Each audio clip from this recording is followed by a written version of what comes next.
Hi, hello, and welcome. We are broadcasting live from GlobalAIPreneurs, the premier global gateway and unified operating system for trusted AI entrepreneurs.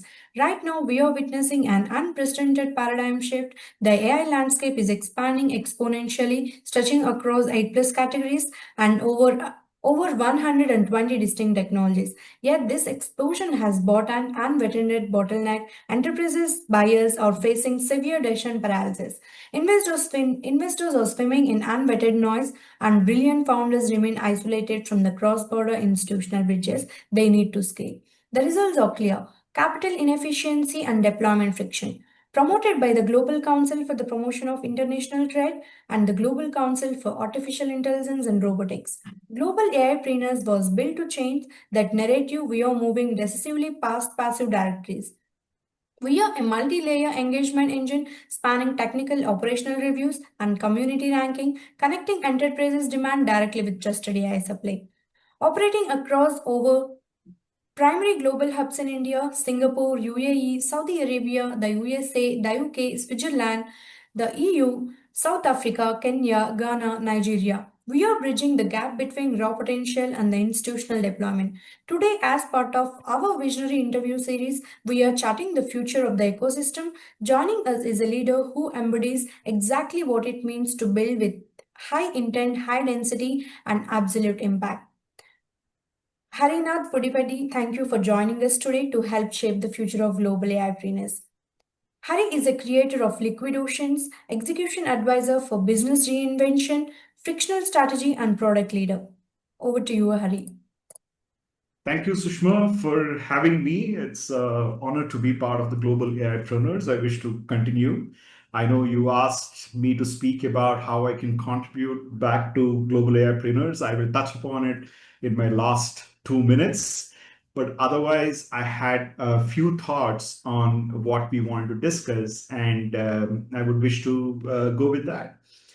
So, to begin, if there's one thing I believe every founder, CTO, product leader, and investor needs to understand today is this: AI is not changing business. The speed of business is changing. So there is a huge difference between these both. For decades, companies competed building products. Today, products are evolving every 2 weeks. Business models are changing every quarter or even months. The question is no longer how to build a better company. The real question is, how do we build organizations that never stop reinventing themselves? That's the most important aspect. And this is where the whole philosophy of Liquid Ocean comes into picture. Before I go any further, I want to take two examples which we are all aware of and look at how AI has impacted or is impacting. Look at Lego and Rolex. All of us know Lego is like almost 100 years and Rolex is more than 100 years. But even in today's world of mobile phones, iPads, kids playing on mobile devices, and we have smartwatches, which are much more powerful than anything else. For example, Apple Watch today talks about satellite communication. So if you're stuck when there is no signal, it's still you can communicate and send an SOS message to the nearest hospital or police station or your family and friend or loved one, right? And they both are still very relevant. You have Nintendo Switches, you have all these online gaming consoles we buy. I'm not a gamer, so I don't know a lot of names. So you have all these consoles which you buy and keep it at home. But if you ask or take your kid to a shop and say, pick up the toy you want, they still pick up a soft toy. And predominantly, we also go and buy the Lego bricks. People are very, very excited about Lego bricks. Why kids? I am excited about Lego bricks, right? Lego, the whole business is just that plastic or the cardboard brick. And Rolex is about the watch. Both of them don't use any AI. They don't use anything in the front end, but both of them create that value. The value for the person who's playing with the Lego bricks is the creativity which brings out. And the best part is you build something, you build a dam, you can build it out and build another, reservoir kind of a stuff. And Rolex is when you wear it, people notice you, right? Your presence is felt. You are looked up to automatically, right? Because the presumption, the value, what it creates for the person who's seeing you is, oh, this person wears a Rolex. Oh, big guy, right? I might be a regular employee, but I just took EMI or a personal loan and bought a Rolex just for the kick of it. But the way people see me is going to be very, very different. So when you look at these two businesses, we need to understand that they exist in today's world of smartwatches and online gaming consoles. And if I'm not wrong, Lego last year, their revenue was about 180 billion, dollars or the Deutschmark, whatever it is. That's not a small number. That's definitely not a small number. So how are these people existing and creating businesses or enhancing their businesses? They are using technology in the back end to simplify complex processes. But the front end product remains the same, which you and I see. And that makes a difference. So you can be a technology company, you can be anybody. What AI has changed for organizations and people? For organizations, it has given the strength to reinvent quickly. For individuals, it has given them the ability to think bigger, right? That is the fundamental understanding of AI. When people say AI is coming, jobs are going, no, I'll argue that case a little forward into my conversation. But today, if even including me, right? How did I conceptualize the whole idea of the liquid ocean? Is because AI helped me or gave me time to take away certain mundane tasks, and it gave me the time to think a little bit more, read a little bit more, and experiment my thoughts a little bit more. That changed everything. So that is what AI is today and what organizations have to look at. People often ask me how to build a successful AI product. Now, that's a very, very long question because AI doesn't create value. People do, businesses do, and customers do. A simple change, the speed, what it is giving us, will help us keep the mundane tasks away and focus on building relationships and building businesses which will grow into the future.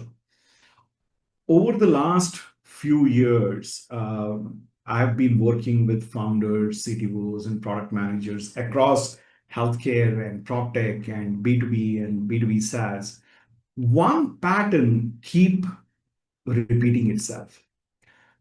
Companies were adding features without understanding if that is creating a value to the end user. That is the biggest difference what I have noticed, right? AI is not about features. It is the whole aspect of creating value. Now, what is value? It goes into a very different conversation, but in simple terms, value is what I experience when I use the product. As simple as that. For example, today, Sushma and I are talking, and I'm talking to you all through an online medium called online meeting, Zoom, Google Meet, Microsoft, whatever. So what is the value of a Zoom or Google Meet or Microsoft Teams? It is not a video conferencing value it is giving me. It is The value is it is bringing Sushma and me closer. It is allowing us to see each other and converse with each other and share our ideas together. That is the value, right? I might be in a different part of the world, Sushma is in a different part of the world, but the product created the value by bringing us together. So we don't mind paying that $10 for the, instead of spending thousands of dollars traveling to see each other, spending half an hour for a coffee or a lunch or a meeting or something like that. That is the value, what I am referring to. Now, when you look at businesses, I think businesses should stop looking at features. Company A is doing, I'll give you classic examples, right? Look at CRM companies. I mean, we can talk about Zoho's, Odoo's, or any other companies you talk about. One builds a feature, one builds a chat agent. One builds another feature, another builds another chat agent. Who do you think will win in the long run? The person who's creating the value out of investing in enhancing the workflows and giving that value to the end customer, they are going to win, right? If you look at chat agents today, you need to work with them. But again, you get frustrated after some time. I don't know what your experience is with ChatGPT or Claude or Gemini. I can do a separate session and giving you all the problems you can face by using these tools, right? And I strongly believe that's because of the way we operate, and we have still not understood how the AI models operate. If we have not understood, our end users and our end customers might not even fathom the idea how to use it. So that creates a bottleneck for the value what you create. So the values should be simplified to the core. That's when the value is created. And to simplify that value, we are using a medium called AI.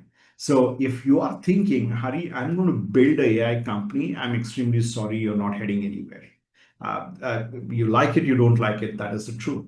You need to understand what is my product and what is the value it creates to my end user. Simple. If you can answer that, then your product will become much more better. From my theory or my framework standpoint, Liquid Ocean, I look at 5 questions. What should be preserved? What should be evolved? What should disappear? What new capabilities must emerge? And what new value customers will pay for? These are the 5 values what I look at from the framework standpoint. But I don't care what LLM you're using. And I recently heard, not recently heard, I think this week itself, I was looking at a news article, an Apple presentation by somebody where they're talking about the MacBook Pro, which is going to come out end of the year 2027, can run a model of up to 1.5 TB on your laptop. Then what is happening to the costs of AI, right? So you're running it. Yeah, there are a lot of questions unanswered. How do you cool it and things like that? It's not a part of discussion, but I'm saying, look at how fast things are transforming, right?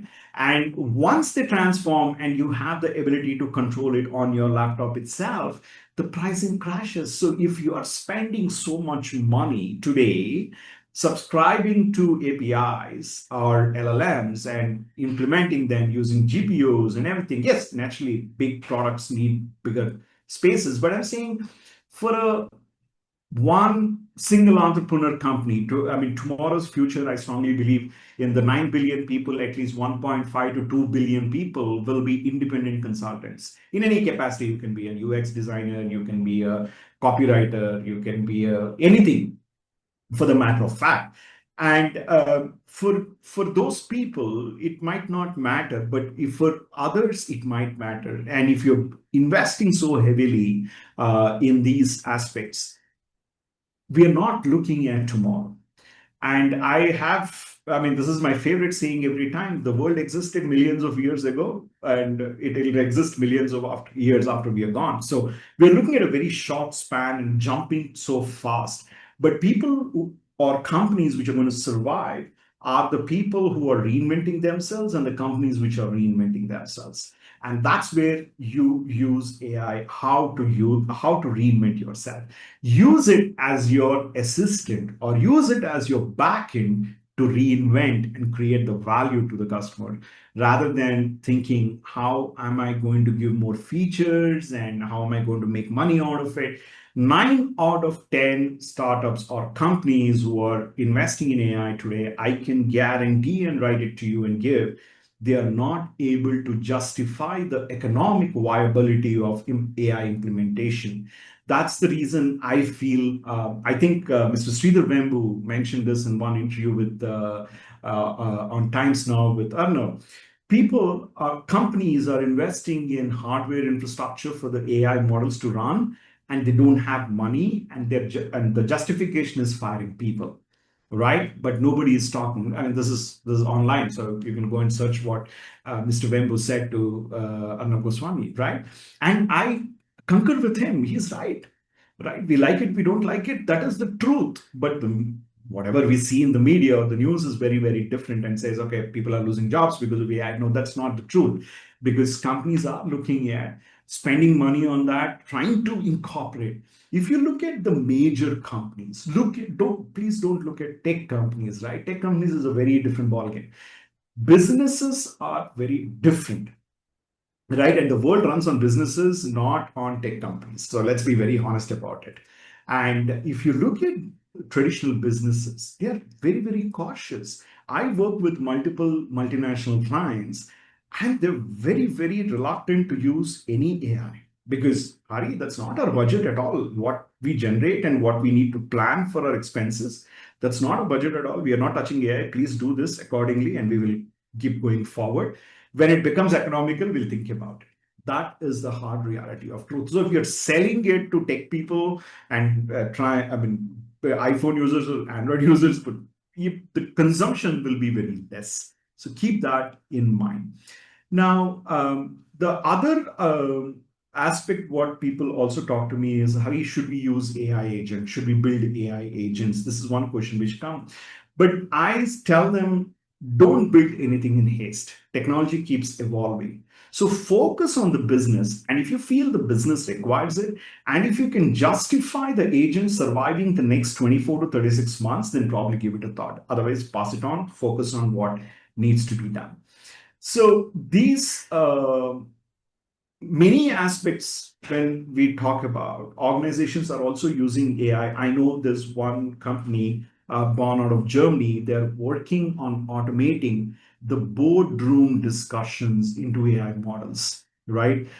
They're struggling to get customers because it listens to the entire boardroom conversations, and then it looks at its model and comes up and throws up ideas. So many organizations are not taking AI to their boardrooms. And also remember one thing: there are many online meetings I attend where they mention very clearly at the beginning of the meeting that any form of recording is illegal, and if you found that you have recorded anything, you're subject to a legal action, right?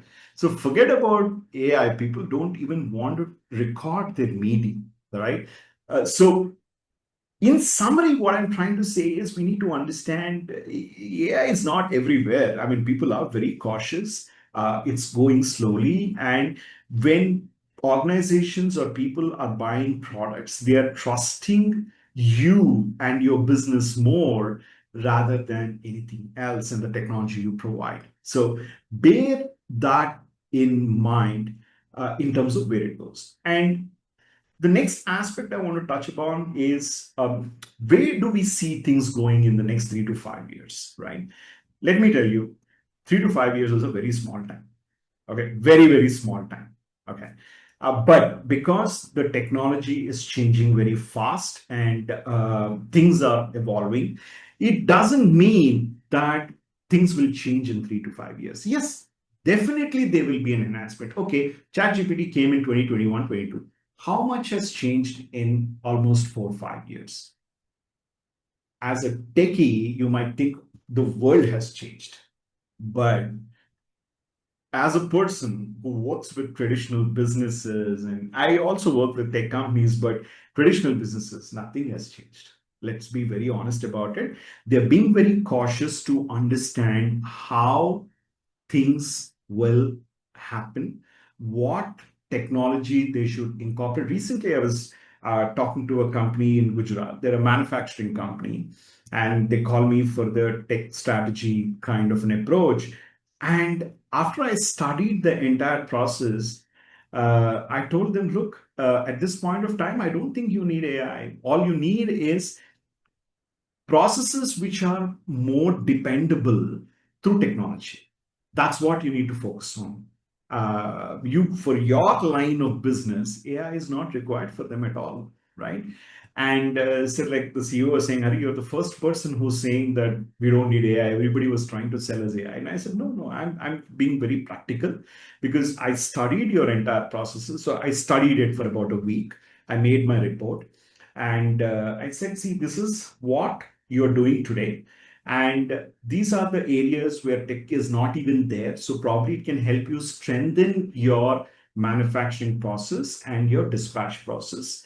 And over a period of time, products get better or you want to enhance, then you think about AI. Right now, no, strengthen your existing processes with technology rather than thinking about AI.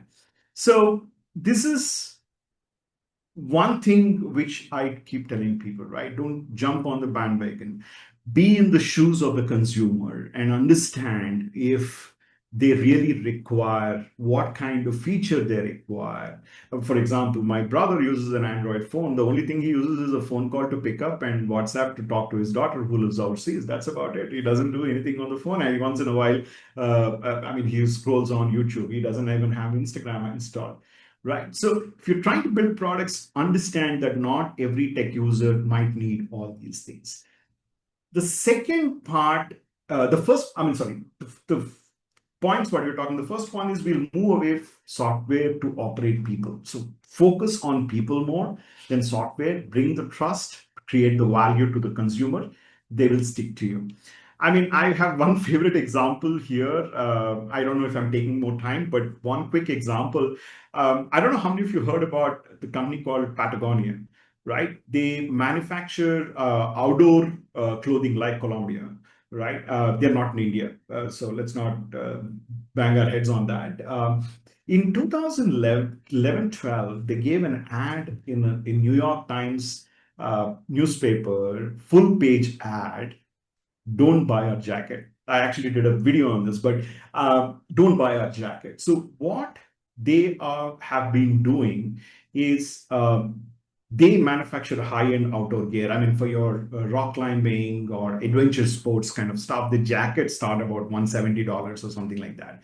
So what they meant by doing it is they wanted people not to throw away the used gear because there is a lot of material which they use which is not easily recyclable. So they changed the vision. They bought in a system in such a way that people, if your jacket or your trouser or your shoe is worn out, bring it to us to get it repaired. Or if you still want to buy a new one, trade it for a new one so that they will use it they refurbish and sell it to somebody who wants it at a lower price. Their profits tripled in the last 10 years, right? So these are the companies who are looking at how to use technology, how to use products which can enhance the services more. So focus on people and business will come back to you. And that's one thing I clearly see missing in tech products. We always look at features. I want to give a better app. I want to give a better website, but we're not looking at why should the consumer come to me, right? And if the consumer comes to you, do you have the right hooks to keep them with you for lifetime? That is the value you create. It's not that one user using it. I use so many subscriptions. I use for 1 month, I stop it off because I want it for that month, and again I'll renew it after 3 months or something like that. I'm not a good consumer for them. They're not hooking me so that I be with them, right? The second aspect what we need to understand, products are adaptive, right? Instead of selling fixed software, products will become more adaptive. They'll become more personalized with AI. And that's what happens. So if you're incorporating AI in the backend for your product, it's learning about the consumer's usage patterns. And in the next 3 to 5 years, these products become and talk to the consumer directly. They become very personalized. So the app I'm going to see in my phone behaves very differently from the same app you're seeing on your phone. Right? This is one thing which will change. I don't still want to call it AGI, but for my reservations perspective, I'm not against the technology or the terminology or anything, but I feel AGI is a lot more. So coming back, it will become more personalized to you rather than, so Facebook will behave very differently on your phone and my phone, because the way I look at feeds is very different from the way you look at feeds. They're reading those aspects. And recently also we had a startup in India where it had a very big backlash. I don't remember the name, where the house helps were wearing cameras and recording what they're doing. So they want to give it to robotics and things like that. Trust me, these are things which are just excited happening. I mean, it'll take a lot more time than people anticipate for these kind of things to come. The next aspect in what I see in the next 3 to 5 years is the competition is going to change.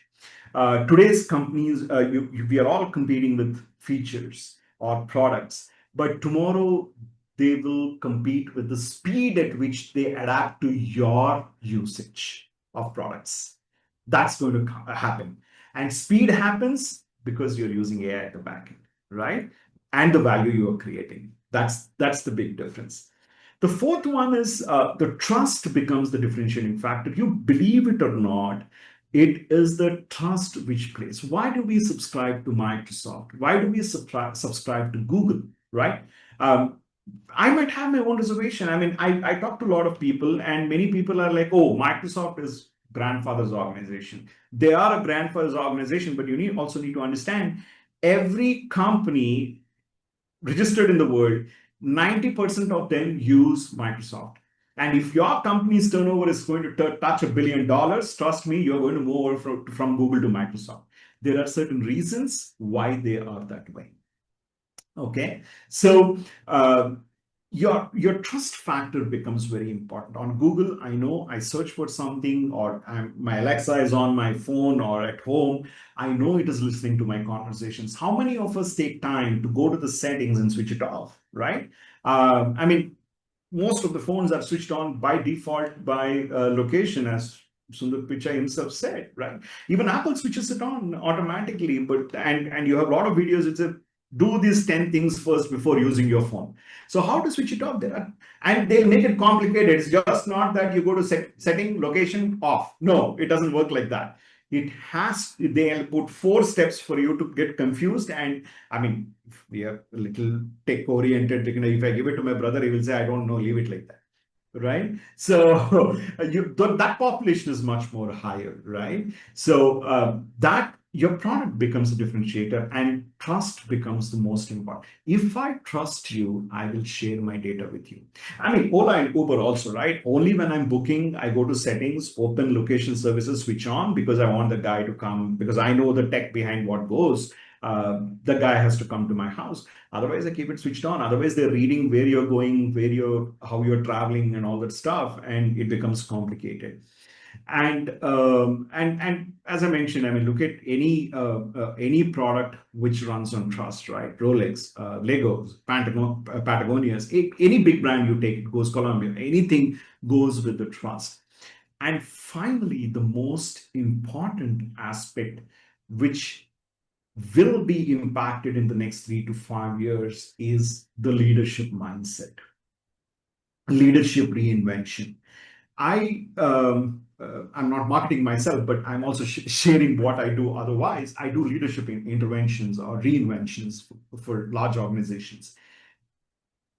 And I was one of them, right? I spent 14 years at Cerner. So we are comfortable in the position we are in until unless we kick ourselves out of the comfort zone, or the company kicks us out, right? I was with Cerner for 14 years. And when they asked me to move out of India, that's when I decided, no, I want to be an entrepreneur. And I quit and came out of my complete comfort zone. But many of my colleagues continued. And after some time, they came out and they struggled to find a role which suits them. And few people reinvented within the organization and went on to become senior leaders in the organization. So when I talk about leadership changes, the way leaders see their organizations today will change in the next 3 to 5 years. It'll be a complete reinvention, right? And AI becomes their partner, right, in reinvention. If you get comfortable, you say, Ari, this is the culture, I'm good, I'm here 20 years, I know another 15, 20 years, I'm here, this is my career progression, I get 2% increment, I'm happy, I'll retire, that's about it. But the reality, I'm very sorry, that's not going to happen, right? If the companies can decide to reinvent themselves in one day, and when that happens, the entire thing will come down, right?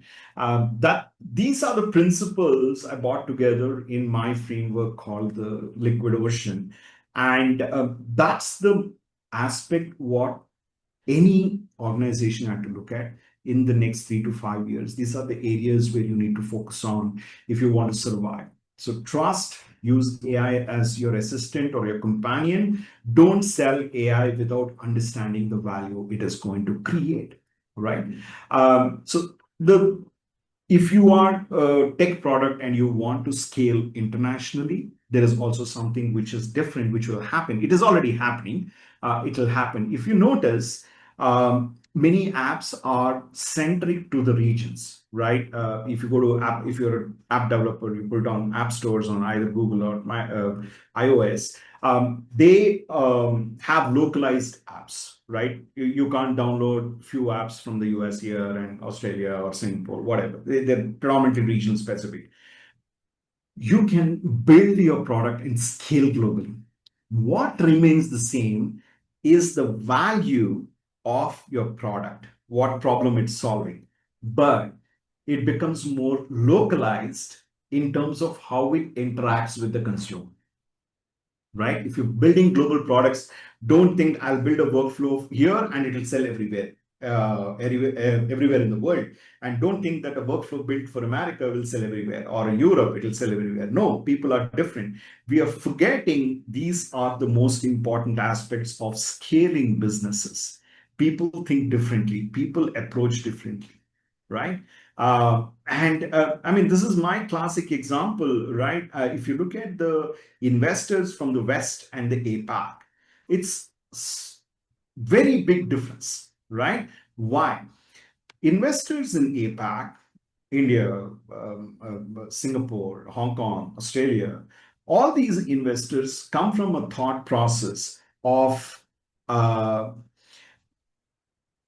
I'm putting in so much. How long will you take to give a break even? When will I make my profit?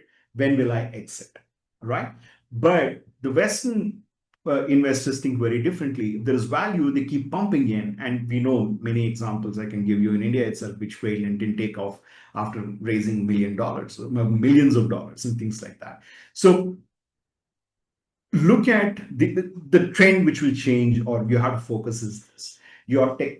Your core problem solving can be same, the technology can be same, but it will become more localized. And last, before I close, don't treat AI as your infrastructure.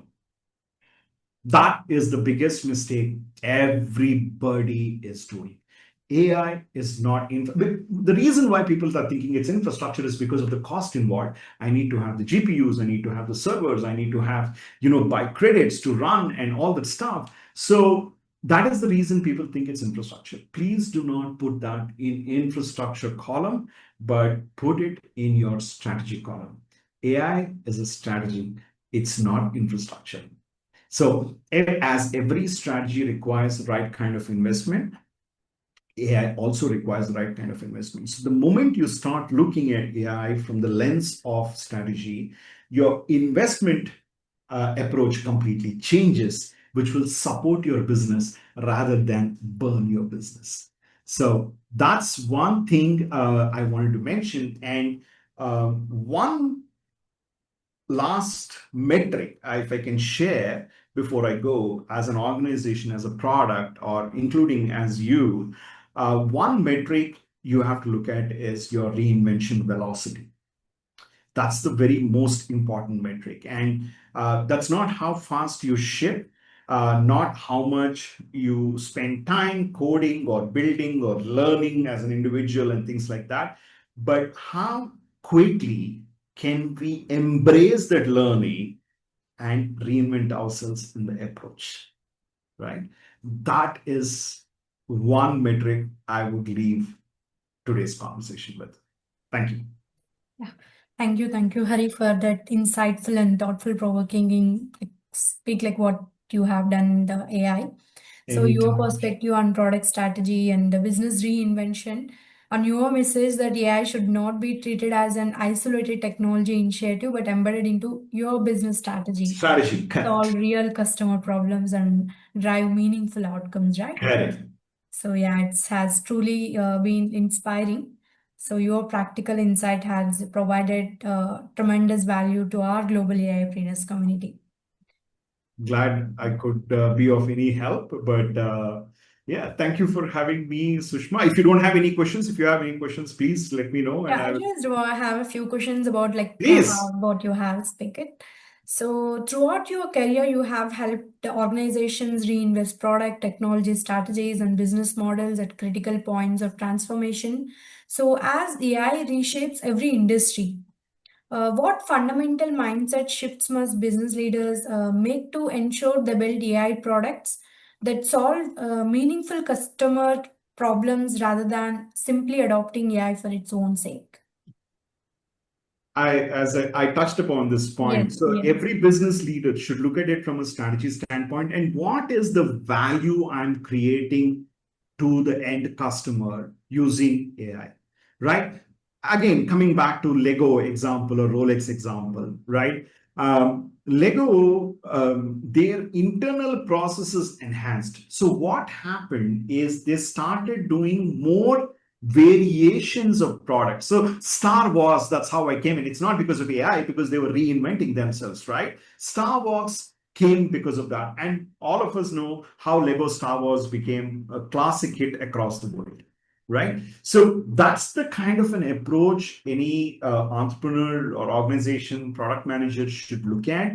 What is the value I'm creating? And the value need not be monetary. The unfortunate thing is when we build tech products, we are thinking the monetary benefit is the only thing which matters. Unfortunately, that is not the case. It is the trust which plays the role. When people trust you, even if you increase, why? I mean, let me ask you a simple question. Yesterday, I saw this news. Apple increased all their subscription prices by 15-20%, including in India. So you're going to throw your iPhone out? No, right?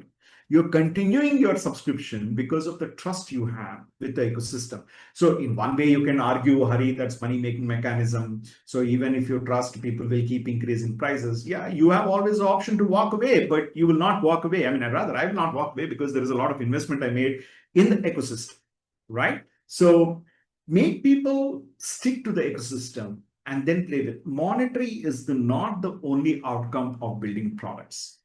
So I have one more question. As you Please. mentioned that AI itself isn't changing people, people are changing. So how can organizations build a culture where people embrace AI as a strategic advantage rather than viewing it as a threat? I don't want to make this a long answer, but I'll try to condense it as possible. I'm doing one leadership reinvention, and this is the same pain point what they're going through. Uh, win the trust of the employee that the better we embrace AI, the better are the prospects for the company, and the better are the prospects with you. Unfortunately, what happens is people spend just 8 hours at work, but when they come out, they look at news, they hear news, they read newspaper, they talk to friends, family, and oh, AI job is going, be careful, search for a new job and jump, right? See, people, we need to understand that the 8 hours or 9 hours we are at work is a very small part of our whole life.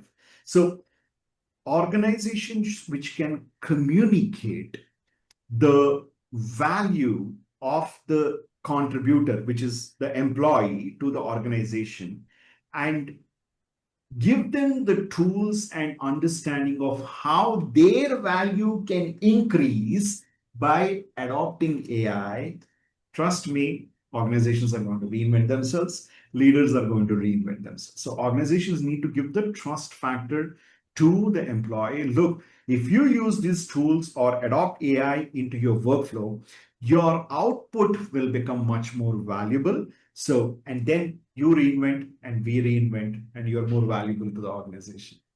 Yeah, it's a great to hear. So I have one more question. Where you have worked extensively across India and Australia, helping organizations with product strategy and market entry and business transformation. So as AI companies increasingly expand cross-border, on what practical advice would you offer founders looking to localize their products, enter international markets to build sustainable global businesses? Correct.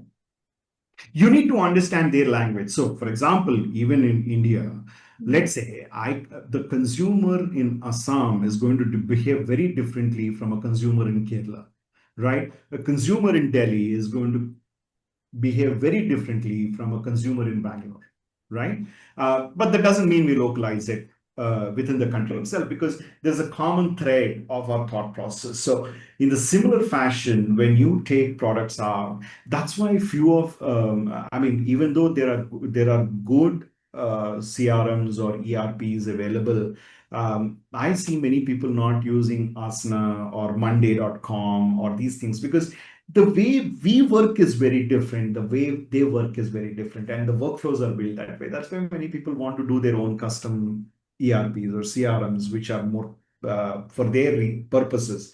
And that's what Zoho excels in, right? I mean, Zoho gives you a complete workflow, and then you can use the local Zoho consultant and tell, hey, adapt it to my business. That's why they're a billion-dollar company, and remaining people are struggling to get there. Thank you for sharing that perspective. So it's my final question, where the Global AIpreneurs is building a trusted global ecosystem connecting AI founders, enterprises, and investors like researchers and policymakers. Based on your experience helping organizations become enterprise ready and commercially scalable, how can initiative like Global AIpreneurs accelerate AI commercialization, product innovation, cross-border market entry, and global startup success? So, and I'd also like to know love to hear how to Studio NAVAKA NAVAKA. can partner with and contribute to the global AIpreneur ecosystem.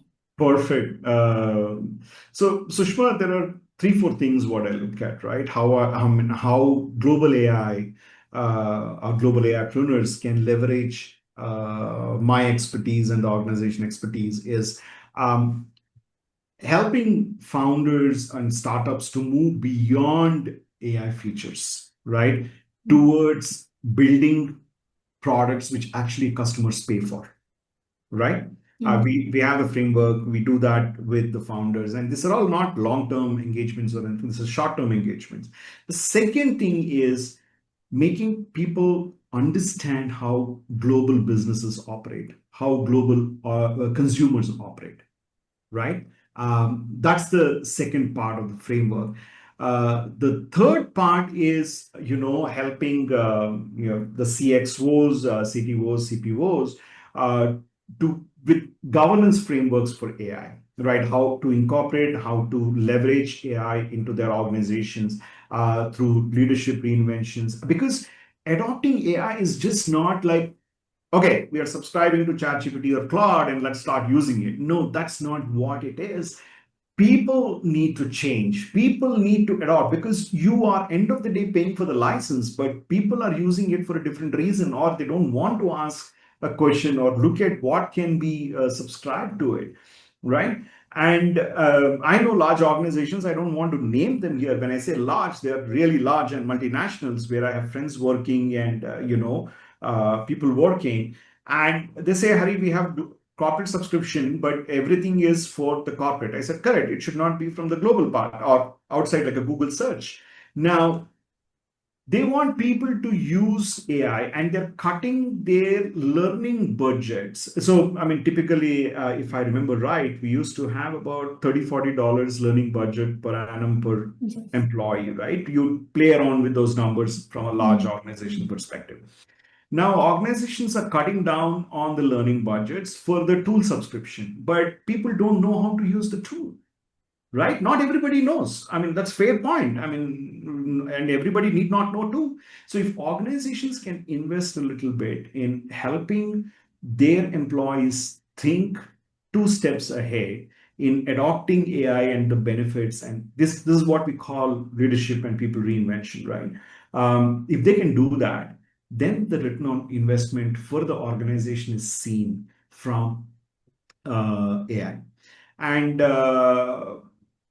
this is more, I mean, generic. I mean, if organizations can share their playbooks with their employees, again, it goes back into learning and all this. The whole concept of learning is also changing. People are not learning by seeing videos. I'll give you a failed idea of mine. I would call it still failed because, or I mean, two ways I might not fail also. I do online sessions every quarter, right? And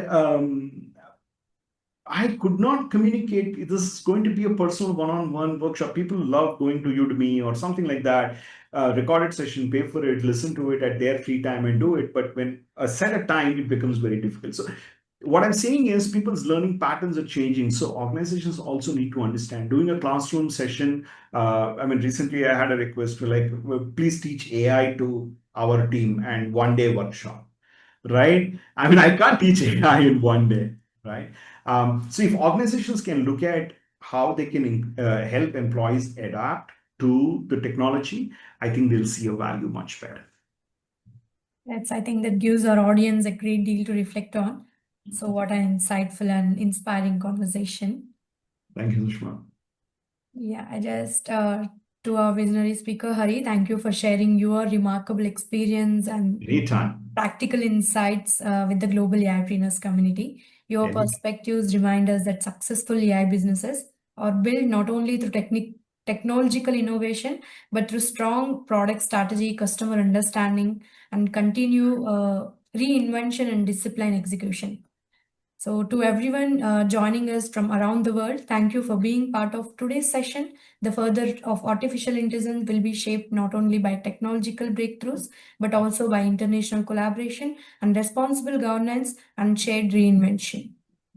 If you are an AI founder, innovator, or investor, or enterprise leader looking to become part of this growing global ecosystem, we invite you to join us, Global AIpreneurs. Thank you for joining us today. Until next time, keep innovating, keep collaborating, and together let's build a trust global AI future. Thank you. Thank you for joining us today. Thank you. Thank you, Sushma. Yeah, thank you, Hari. It's a great